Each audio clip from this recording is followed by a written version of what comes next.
Hello hello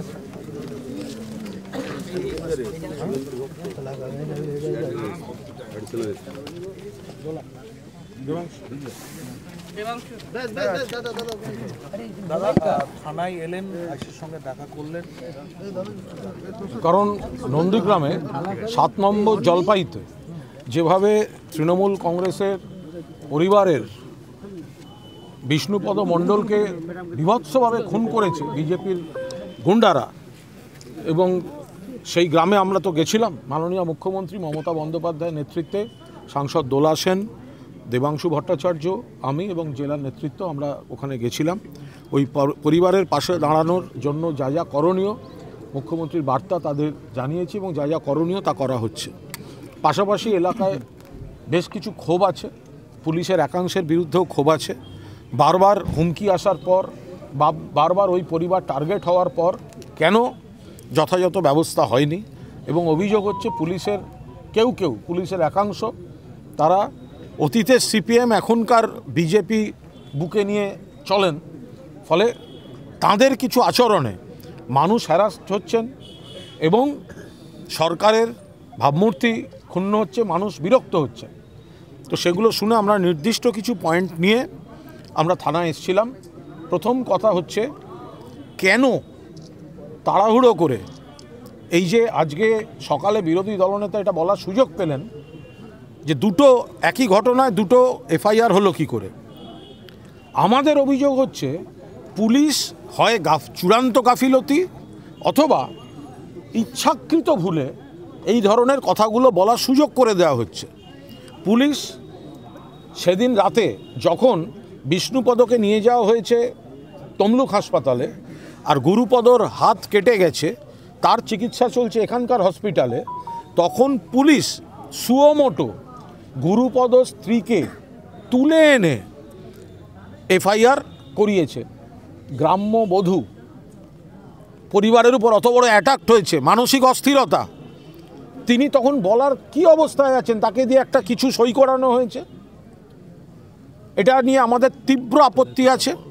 সেটা দোলা সেন, দেবাংশু, আমরা সবাই এখানে যারা পদস্থ কর্তারা রয়েছেন আমরা তাদের বললাম, এটা আপনারা কি করেছেন, কেন করেছেন, কেন বিরোধীদের এই কথাটা বলার সুযোগ দিলেন, কিসের এত তাড়া, কেন আগে একজনকে তুলে এনে তার যিনি মারা গেছে তিনি তখনও মারা যাননি, তার দাদা স্ত্রীকে তুলে এনে তড়িঘড়ি করে মাত্র 4টে নাম দিয়ে একটা এফআইআর করিয়ে দেওয়া হলো, তাতে অরিজিনাল চক্রান্তকারীরা কিন্তু বাদ চলে গেল।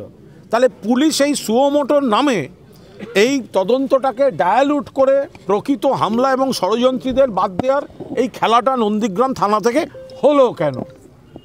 এটা এক। 2, অবিলম্বে বাকি যারা এর সঙ্গে জড়িত তাদেরকে গ্রেফতার করতে হবে। 3 নম্বর, ওই এলাকায় মানুষ সকলের সামনে অভিযোগ করছেন যে ওখানে একটি স্ট্রাকচার আছে একটা খালের উপরে, নালার উপরে, এবং এলাকার মানুষের অভিযোগ ওখানে রীতিমতো নিয়মিত মদ্যপান, মাদক সেবন হয়, এবং সেখান থেকে সমাজবিরোধীরা, বিজেপির গুন্ডারা গ্রামে ঢুকে ঢুকে হামলা করে।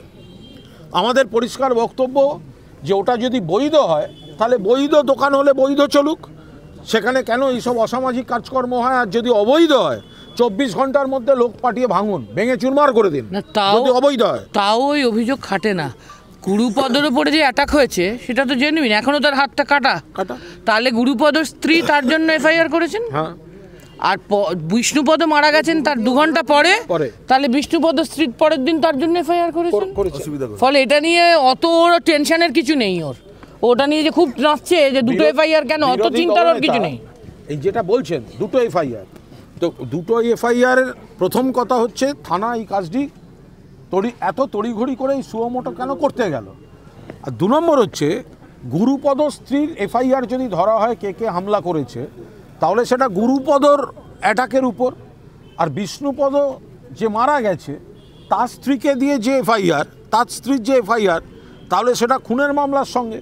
ফলে এই বিরোধী দলনেতাকে এই কথাগুলো কেন বলার সুযোগ দেওয়া হচ্ছে, সেটা থানা আইনি সব সামঞ্জস্য রেখে সব কাজ করুক, এমন কোনো যেন ফাঁক না থাকে, এমন কোনো ফাঁক না রাখা হয় যে 2 দিন বাদে আবার কেউ হাইকোর্টে গেল এবং হাইকোর্টে গিয়ে সেটা নিয়ে আবার একখানা করে স্টে নিয়ে এলো, তার জন্য কিন্তু দায়ী থাকবে নন্দীগ্রাম থানা, এটা একদম স্পষ্টভাবে বলে দেওয়া হয়েছে।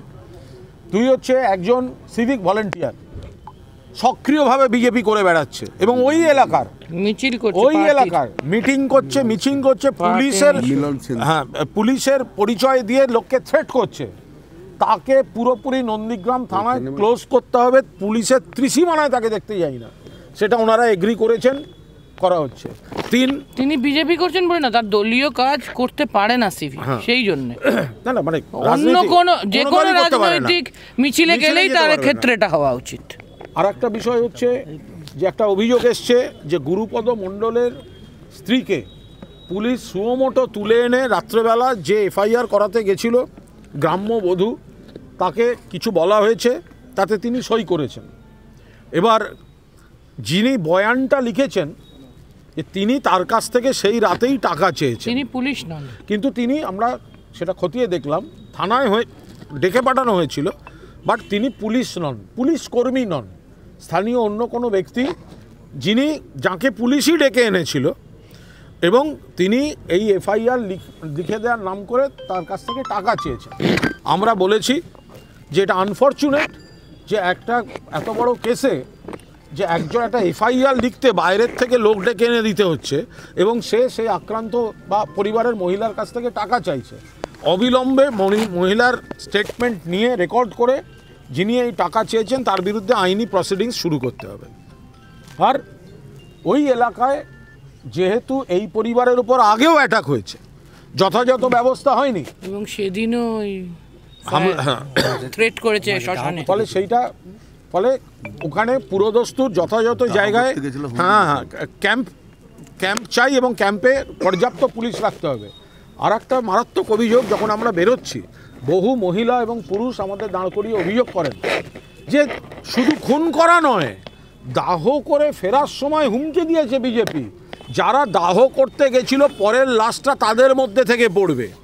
ফলে মহিলারা বলছেন আমরা চিনি আমাদের কারা হুমকি দিয়েছে, তো সেটা পুলিশকে বলা হয়েছে অবিলম্বে তাদের স্টেটমেন্ট নিয়ে তারা যাদের আইডেন্টিফাই করছে তাদের বিরুদ্ধে অবিলম্বে কড়া পদক্ষেপ নিতে হবে।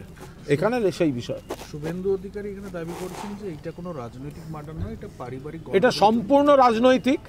দেখুন, এটা সব জায়গাতেই আপনারা জানেন যে কে কার দুঃসম্পর্কের কোন আত্মীয়, তার মানেই তো এটা তো পারিবারিক হতে পারে। আমরা শুধু এখানকার বিধায়ককে, বিরোধী দলনেতাকে এটাই জিজ্ঞেস করতে চাই, যদি পারিবারিক কেউ হয় তার বিধানসভা কেন্দ্রে, তিনি সেই পারিবারিক হত্যাকাণ্ডে মৃত পরিবারের পাশে দাঁড়াননি কেন? রাজনৈতিক নয় তো? উনি থানা থেকে স্টেটমেন্ট দিয়ে চলে যাচ্ছেন, নিজের বিধানসভা এলাকায় পারিবারিক কাণ্ডে কেউ মারা গেছেন, তার পাশে দাঁড়াবার তার কর্তব্য নয়? এলাকার জনপ্রতিনিধি হিসেবে উনি সেটার উত্তরে ভাবুন, আমরা কি উত্তর দেবেন। পরিষ্কার ওই গ্রামের সভা থেকে চ্যালেঞ্জ করেছি যে যদি এটা সাধারণ ঘটনা হয়, পারিবারিক ঘটনা হয়, ব্যক্তিগত হয়, তো উনি তো বিধায়ক, তো উনি সেই পরিবারের কাছে নিহত ব্যক্তির স্ত্রীর সামনে, মায়ের সামনে গিয়ে একবার দাঁড়ালেন না কেন? উনি থানায় কেন এখানে এলেন? 24 ঘন্টার মধ্যে ওনার যদি সৎসাহস থাকে, উনি যদি নন্দীগ্রামের বিধায়ক হন আর ওটাকে যদি বলেন যে ওটা পারিবারিক ঘটনা, তাহলে ওই পাড়ায় ওই বাড়িতে গিয়ে ওই সন্তানহারা মা, স্বামীহারা স্ত্রী আর পিতৃহারা ছেলেদের সঙ্গে গিয়ে উনি গিয়ে একবার দেখা করে আসুন। সেদিন গত রবিবার দিন যেখানে ভোট হয়েছিল, সমবায় ভোট, সেখানে যে বোমাবাজির ঘটনা ঘটেছিল সেই নিয়ে তিনি এনআইএ তদন্ত দাবি করছেন। বলতে পারবো না ওখানে কারা বোমা মেরেছে, আদৌ বোমা পড়েছিল কিনা কোত্থেকে জানবো? যেটা জানি না সেটা কী করে বলবো? এখন হঠাৎ একটা কেউ কোনো কথা, সে তো আমরা এখনও আজকে শুনলাম যে দাহ করে ফেরার সময় ফায়ারিং হয়েছে, দাহ করে ফেরার সময় ফায়ারিং হয়েছে এবং তারা ফায়ার করতে করতে থ্রেটও করেছে। ওই থ্রেটটা যে যারা এবার দাহ করতে এসছে তাদের এবার পরের লাশ তাদের পড়বে, তো সেই তদন্ত ইউনিয়ন গভর্নমেন্টের ক্ষমতায় ওনারা তো অনবরত এনআইএ, সিবিআই, ইডি, কেন্দ্রীয় বাহিনী এছাড়া চলেন না। একজন বিধায়কের মুভ করতে তো 40 গাড়ি কেন্দ্রীয় বাহিনী লাগে, তো ওরা এসব এনআইএ কথা বলবেন তো কি আছে? তো হাজার এনআইএ, সিবিআই, ইডি, কেন্দ্রীয় বাহিনীর পরেও তো মমতা বন্দ্যোপাধ্যায়ের জয়যাত্রা এবং বাংলার উন্নয়নকেও আটকাতে পারে না। উনি সেসব ভাবুন। উনি আর একটা কথা বলছেন যে নন্দীগ্রামের সঙ্গে যাদের কোনো নারীর সম্পর্ক নেই সেই সমস্ত ছিন্নমূলরা বিকেলবেলা আসবে একটা অরাজনৈতিককে নন্দী যিনি বলছেন তিনিই তো কাঁথির লোক, তো আস্তে আস্তে তিনি এখানে রাজনীতি করার তাকে সুযোগ দিয়েছেন মমতা বন্দ্যোপাধ্যায়, তারপর তিনি এসছেন। তো যিনি নিজেই নন্দীগ্রামের লোক নন, নন্দীগ্রামের ভূমিপুত্র নন, তো তিনি এই ধরনের কথাগুলো বলেন কি করে? ওকে জিজ্ঞেস করুন তো, নরেন্দ্র মোদী কি বারাণসীর ভূমিপুত্র? তাহলে বারাণসী থেকে জিতে প্রধানমন্ত্রী হয়েছেন কি করে? এগুলো কোনো কাজের কথা হলো? রাজনীতি এখানে নিশ্চয়ই যারা ভূমিপুত্র, যারা সংগঠক, তারাও আছেন, কিন্তু একটা দল। তা সেখানে তাহলে তাই যদি হয়, তাহলে কথায় কথায় কেন্দ্রের কোনো মানবাধিকার কমিশন, দিল্লির ডেলিগেশনটা আসে যখন বাংলায়, তো সেগুলো কি সব বাংলার ভূমিপুত্র আসে দিল্লি থেকে? যখন এই শুনুন, ওনার পায়ের তলার মাটি শক্ত নয়, উনি নিজে খুব টেনশনে আছেন, প্রচুর ক্রাইসিসে আছেন, সেই জন্য এইসব ভুলভাল কথা উনি ইদানিং প্রচুর বলছেন। এটা নিয়ে ওনাকে এত গুরুত্ব দিয়ে ওনার কথা এতক্ষণ ধরে আমরা ওনার কথার উত্তর দেওয়াটা ঠিক মনে করছি না, তাতে ওনার আরেকটু ল্যাজ মোটা হবে। না, এখন একটা বিষয় আছে, শুভেন্দু অধিকারী যদি মনে করেন আমরা ছিন্নমূল, আমাদের সাথে নন্দীগ্রামের নারীর সম্পর্ক নিয়ে আমরা সন্ধ্যেবেলা আসছি, শুভেন্দুবাবু যখন ল্যাজ নাড়াতে নাড়াতে বকটুই কিংবা সন্দেশখালি গিয়েছিলেন, সেই বকটুই বা সন্দেশখালির সঙ্গে কি তার কোনো নারীর সম্পর্ক ছিল? তিনিও কি সেই কারণে ছিন্নমূল হয়ে রাজনীতি করতে গিয়েছিলেন সেখানে? আসলে নিজের ইতিহাসটা তিনি যখন পড়তে থাকেন তখন সেই ইতিহাসটা দেখতে দেখতে তিনি উত্তর দেন। আমরা আবার বলছি, ওনার নিজের পায়ের তলার মাটি শক্ত নয়, উনি নিজে আইডেন্টিটি ক্রাইসিসে ভুগছেন, তাই ওনার প্রত্যেকটি পাগলামির কথা আর যা মনে হবে তাই উনি বলবেন তুগলকি স্টাইলে, আর তার উত্তর আমাদের দিতে হবে, তার কোনো মানে নেই। একটাই কথা, আমরা এখানে একটা অন্যায় হয়েছে তার বিচার চাই। এবং আমরা যেমন থানায় এসেছি, পরিবারের কাছেও গেছি, আমরা থানায় এসেছি, আমরা তো পরিবারের কাছেও গেছি। তুমি থানায় এসে ফিরে গেলেন কেন? পরিবারের কাছে গিয়ে দাঁড়াবার সাহসটা দেখালেন না কেন? সেই মায়ের কাছে গেলেন না কেন যার সন্তানকে বিজেপির ছেলেরা সামনে বুকের মধ্যে ছুরি ঢুকিয়ে খুন করেছে চোখের সামনে? তিনি সেই স্ত্রীর কাছে গেলেন না কেন যার স্বামীকে খুন করা হয়েছে? তিনি গোটা প্রেস ব্রিফিংটা, গোটা বিপ্লবটা, গোটা বিবৃতিটা থানার সামনে দাঁড়িয়ে দিলেন কেন? আমরা তো ওই পাড়ায়, ওই বাড়িতে, ওই পরিবারের কাছে গিয়েছি। উনি ছিন্নমূল নন বলে। চলো দাদা, আরেকটা সেটা হচ্ছে যে আজকে দাসকে সেখানে আদালতে তোলার আর্জি জানানো হয়েছিল, কিন্তু চট্টগ্রাম আদালত সেই আর্জি খারিজ। কোথা থেকে কোথায় চলে গেছে? আলাদা দেশের বিষয়। মাননীয় মুখ্যমন্ত্রী বলেছেন যে আমরা আলাদা দেশের বিষয়, আমরা রাজ্য হয়ে কথাও বলতে পারি না, ইউনিয়ন গভর্নমেন্টের দায়িত্ব। আমরা যেটা বারবার বলছি, এখানে একজন সাংসদও রয়েছেন, যে এই বাংলাদেশের এই ধরনের অদ্ভুত এবং মানে দুর্ভাগ্যজনক কাণ্ড কারখানাগুলো থামানোর দায়িত্ব হচ্ছে কেন্দ্রীয় সরকারের। তারা দিল্লি থেকে যোগাযোগ করবেন, দিল্লি থেকে চাপ দেবেন, দিল্লি থেকে কথা বলবেন, দিল্লি থেকে পদক্ষেপ নেবেন, কিন্তু সেগুলো কেন্দ্রীয় সরকার করছে না। কিন্তু এখানে আমাদের কিছু বলার বা আমরা কোথাও সংখ্যালঘুর ওপর কোনো আক্রমণের পক্ষে নই, আমরা সব সময় সংখ্যালঘু সংখ্যাগুরু একসাথে চলার পক্ষপাতী, কিন্তু বাংলাদেশ ইন্টারন্যাশনাল ইস্যু, এ বিষয়ে সমস্ত দায়িত্ব ইউনিয়ন গভর্নমেন্টের, তারা নিজেরা করতে পারে দায়িত্ব, যদি পালন করতে না পারে আমাদের মুখ্যমন্ত্রী পদ দেখিয়েছেন, তার সাজেশনটা শুনুন, ইউনাইটেড নেশনে গিয়ে পিস কিপিং মিশন পাঠান। আফগান তালিবান ঘাটালে যে বেলা উপলক্ষে গঠিত কমিটিতে পৃথিবীর সমস্ত অরিজিনালি জগন্নাথ মন্দির নয়, ওটা জগন্নাথ কালচারাল সেন্টার। শুভেন্দু অধিকারী বলে কি না বলে, আর তার প্রত্যেকটা কথা উত্তর দেয় না। আরে মানুষের জবাব দিয়ে দিয়েছে, সেখানে এইসব কথাগুলো আসলে ওই পাগলের জবাব মানুষ দিয়ে দিয়েছে। তো আপ কি বার 200 পার কি হয়েছে দেখো নি 21 সালে নন্দীগ্রামে এসে আফগানিস্তান তালিবানের খবর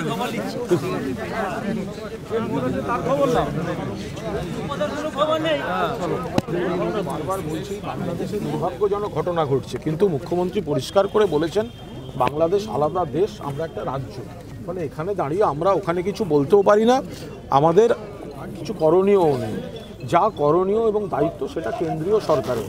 তো কেন্দ্রীয় সরকার যদি পদক্ষেপ না নেয়, কেন্দ্রীয় সরকার যদি যথাযথ ব্যবস্থা না নেয় এবং বাংলাদেশে এগুলো চলতে দেয়, তো সেখানে বাংলাদেশকে ব্যবহার করে বাংলাদেশে যেমন কিছু মানুষ নির্যাতিত হচ্ছেন, পাশাপাশি আরও যেটা বিপজ্জনক, যে ভারত বিরোধী কিছু শক্তি, আমি নাম করছি না, হয়তো আন্তর্জাতিক মানচিত্রের শক্তি, ভারত বিরোধী, তারা এই বিজেপি যেটা থামাতে পারছে না, সেটা ভারত বিরোধী শক্তি বাংলাদেশের অস্থিরতাকে ভারত বিরোধী মঞ্চ হিসেবে ব্যবহার করছে। তো সেটাও তো কেন্দ্রের থামানো উচিত। আফগান তালিবান বাংলাদেশ ওসব যোগ্য